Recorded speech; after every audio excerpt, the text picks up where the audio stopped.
Hello and welcome to Daily Reflection with Aneel Aranha. Today is the 16th of August 2019.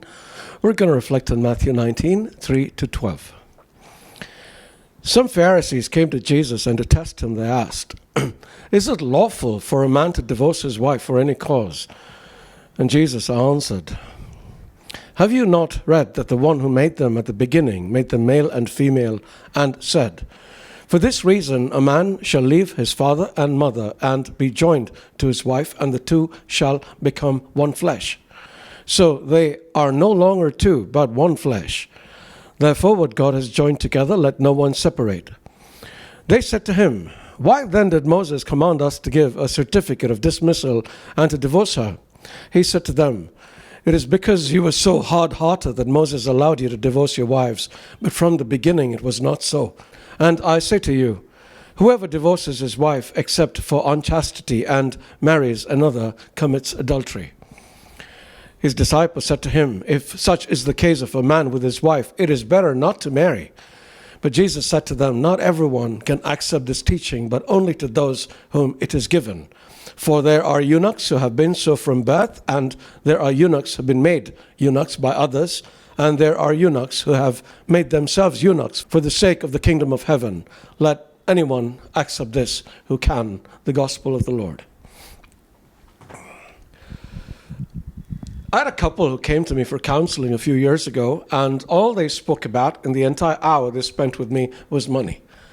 The man talked about his money and the woman talked about her money, and as they fought about it right in front of me, I just shook my head in sorrow.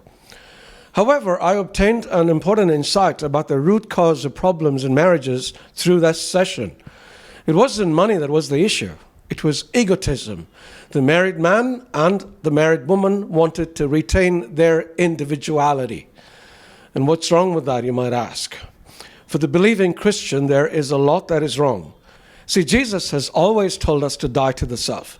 He said, "Whoever wants to be my disciple must deny themselves and take up their cross and follow me. For whoever wants to save their life will lose it, but whoever loses their life for me will find it." We reflected upon this a few days ago. See the 9th of August.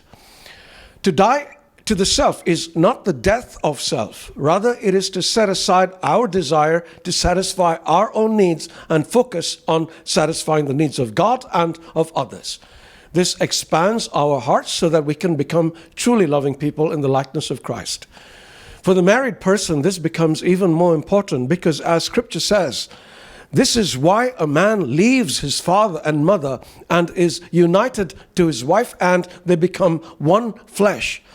That is Genesis 2:24, and we find Jesus quoting it here.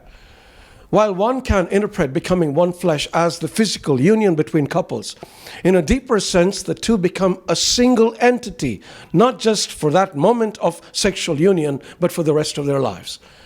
If we can understand this, then a lot of what Paul writes in his letters to the Corinthians and to the Ephesians about marriage starts to make sense.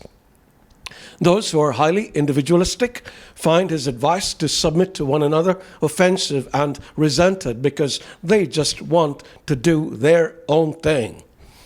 Marriages where partners are unwilling to die to the self will always be filled with friction, and many will end up in divorce, as we can see happening all around us. On the other hand, when people are willing to set aside their own desire for emotional, physical, and intellectual satisfaction, preferring instead to satisfy their partner, such marriages will not only work, they will be good marriages. Because as Paul says, he who loves the wife loves himself, and vice versa. The key is remembering that you are one. God bless you.